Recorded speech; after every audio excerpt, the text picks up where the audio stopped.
हमारा जो अगला प्रश्न क्या है, कृष्णावली 7.2 का क्या है, ये चौथे नंबर का प्रश्न।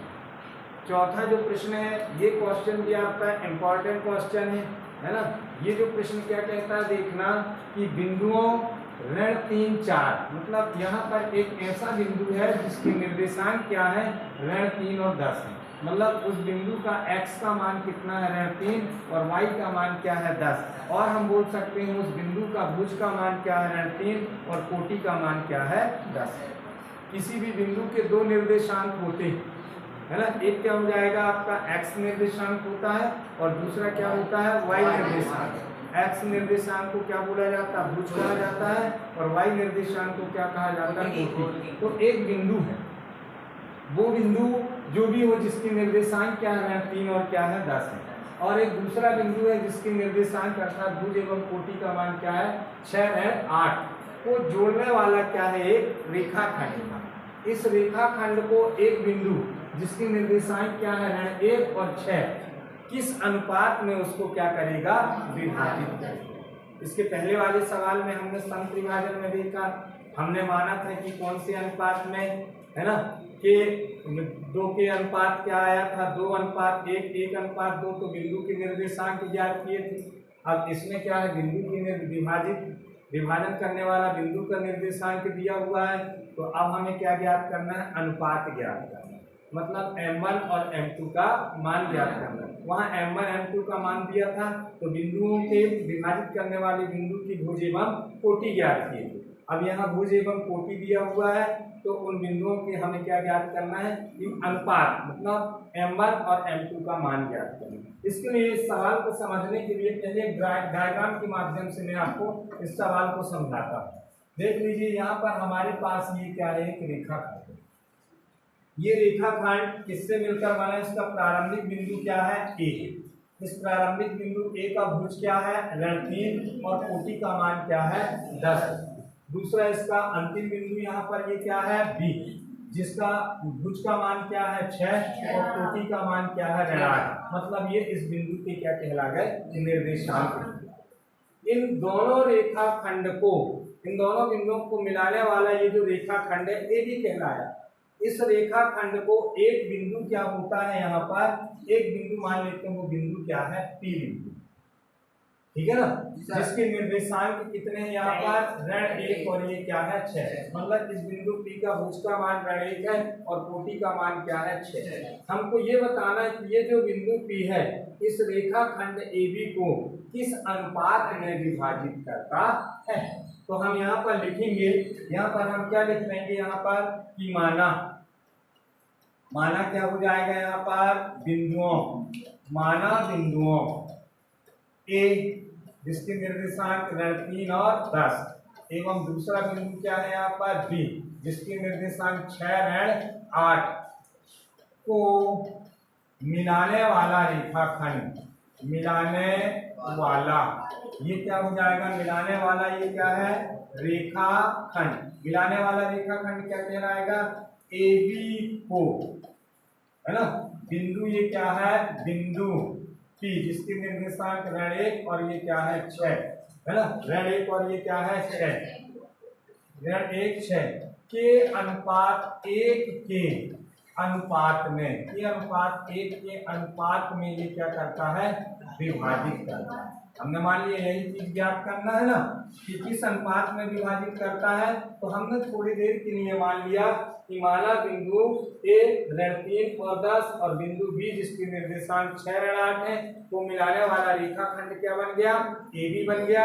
और इस AB को एक बिंदु क्या है, P, है ना, जिसके निर्देशांक क्या है आपके, ऋण 1 6, वो ये कौन से अनुपात में इस रेखाखंड AB को k अनुपात 1 के अनुपात में विभाजित करता है। यानी यहाँ पर ये k कहला गया अनुपात, यहाँ पर ये 1 कहला गया। ये भाग आपका k और ये भाग आपका क्या है, 1 के अनुपात में क्या करता है, विभाजित करता है, ठीक है ना। तब यहाँ पर हम क्या करेंगे, बिंदु P के निर्देशांक कौन से सूत्र से ज्ञात करेंगे, हम विभाजन सूत्र से ज्ञात करेंगे। विभाजित करता है, जहां लिख सकते हैं यहाँ पर हम, जहां m1 का मान क्या कहला जाएगा बताइए, k, एवं m2 का मान क्या कहला जाएगा बताइए, 1 कहला जाएगा। तब विभाजन सूत्र से तब यहाँ पर क्या लिख देंगे हम, विभाजन सूत्र से बिंदु P के निर्देशांक, बिंदु P के ये क्या हो जाएगा आपका निर्देशांक। अब बिंदु P के निर्देशांक बराबर यहाँ पर ये क्या हो जाएगा, बिंदु P के निर्देशांक क्या है यहाँ पर ऋण 1 है और दूसरा ये क्या है 6। यहाँ 1 मिनट इसको बराबर कर देता हूँ। यहाँ क्या आ जाएगा आपका m1 x2 plus m2 x1 बटे क्या हो जाएगा m1 प्लस m2 और दूसरा क्या है m1 y2 plus m2 y1 बटे ये क्या हो जाएगा m1 प्लस क्या हो जाएगा m2। इस सूत्र से यदि देखा जाए तो बिंदु P के निर्देशांक कितने हैं ऋण 1 और ये क्या है 6 बराबर आ जाएगा आपका। देखो m1 का मान कितना कहला जाएगा k गुणित x2 का मान कितना कहला जाएगा यहाँ से ऋण का 8 धन m2 का मान क्या कहला जाएगा 1 गुणित x1 का मान क्या कहला जाएगा ऋण का 3 बटे ये क्या हो जाएगा आपका k प्लस क्या हो जाएगा। फिर इसी तरीके से अब देखें हम, क्योंकि निर्देशांक यहाँ दिए गए हैं और विभाजन सूत्र से निर्देशांक का मान हमने ये रख दिया है ना। अब यहाँ से क्या जाएगा m1 का मान क्या है यहाँ पर k गुणित y2 का मान क्या देख लीजिए ऋण का क्या हो जाएगा ये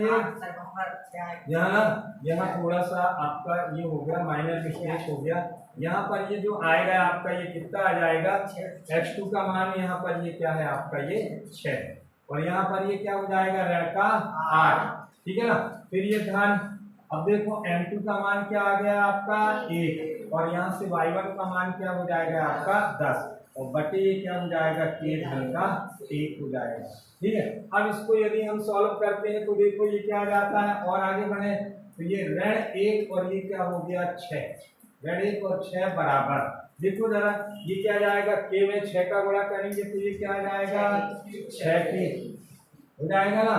और ये देखो धन गुणित ऋण बराबर ऋण ये क्या हो जाएगा आपका 3 और ये क्या हो गया k प्लस क्या हो जाएगा 1 और दूसरा ये क्या आ जाएगा ऋण का क्या हो जाएगा देखो धन गुणित ऋण बराबर ऋण k में 8 का गुणा हुआ तो 8k और धन का ये क्या हो जाएगा 10 और ये भी क्या हो जाएगा k प्लस क्या हो जाएगा 1। यहाँ तक आ गया। अब दोनों तरफ देखिए निर्देशांक मिल गए। अब हम क्या कर देंगे यहाँ पर निर्देशांकों की तुलना।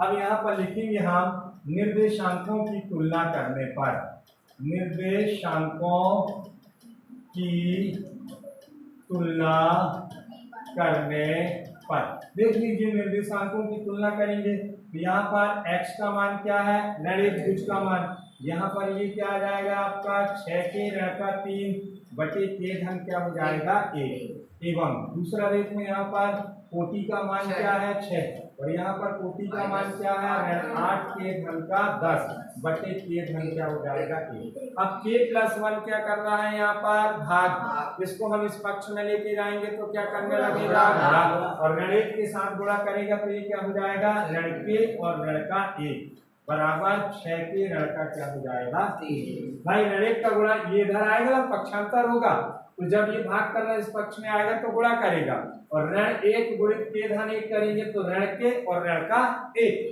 बराबर ये क्या हो जाएगा 6k ऋण का 3।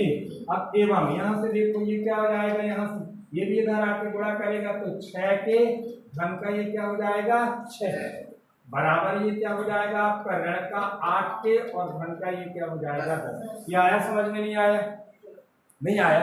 ये देख लीजिए यहाँ से देखना ये है 6 और ये भाग कर रहा है जब इस पक्ष में आएगा तो ये 6 के साथ क्या करेगा गुणा k धन क्या हो जाएगा 1 तब ये क्या हो जाएगा 6k और धन का ये क्या हो जाएगा 6। अब आया समझ में, मैं लिखना नहीं चाह रहा था है ना परंतु आपने लिखवा दिया समझ में तो आ गया ना। अब इसके बाद देख लीजिए यहाँ से अब k को हम क्या कर लेते हैं एक पक्ष में और बिना k को हम एक पक्ष में कर लेते हैं तो ये ऋण का ये क्या हो जाएगा आपका देख लीजिए ये ऋण k और ये 6k इस पक्ष में आएगा तो ऋण का 6k बराबर ये ऋण का 3 और ऋण 1 इस तरफ जाएगा तो ये धन का 1 एवं यहाँ से देखो ये आ जाएगा 6k और ऋण ये क्या आएगा आपका 8k धन आया तो ये धन का क्या हो जाएगा 8k ये यहाँ पर क्या बचा 10 और 6 इस तरफ जाएगा तो ऋण का 6। अब देख लीजिए यहाँ से देखो जरा क्या आता है यहाँ से ऋण के और ऋण 6 के, ऋण का क्या हो जाएगा 7 के, और यहाँ से ये ऋण का क्या हो जाएगा 2, एवं यहाँ से देखिए ये क्या हो जाएगा जोड़कर के 6 के घनाट के यानी 14 की, और 10 में से 6 घटाएंगे तो क्या जाएगा आपका 4। अब यहाँ से देख लीजिए ये क्या हो जाएगा आपका, देखना यहाँ से ये क्या आ जाता है, के को हम यही रहने देते हैं, ऋण 2 बटे ऋण का क्या हो जाएगा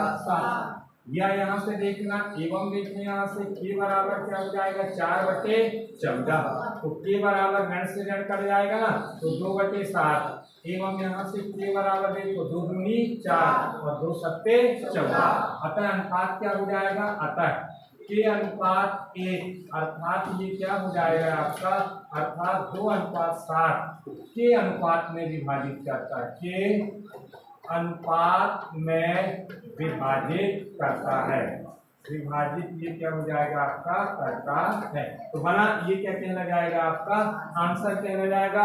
बहुत ही इंपॉर्टेंट क्वेश्चन कहलाता है, इस क्वेश्चन को भी आपको बहुत सावधानी से करना है, नहीं बनेगा आप मेरे से पूछिए, परंतु प्रैक्टिस जब तक आप नहीं करोगे आपसे सवाल बनने वाले नहीं, है ना। करत करत अभ्यास कर कहते हैं, जड़मति बोध सुजान रस्सी आवत जात है सिर पर हो निशान। बार बार जब आप उसका अभ्यास करोगे तभी आपसे बनेगा, और एक बार में किसी से नहीं बनता, ठीक है। विद्यार्थी वही है जो बार बार अभ्यास करता रहे। क्लियर, ये सवाल बनेगा आप लोगों से, चलिए लिख लीजिए इसको।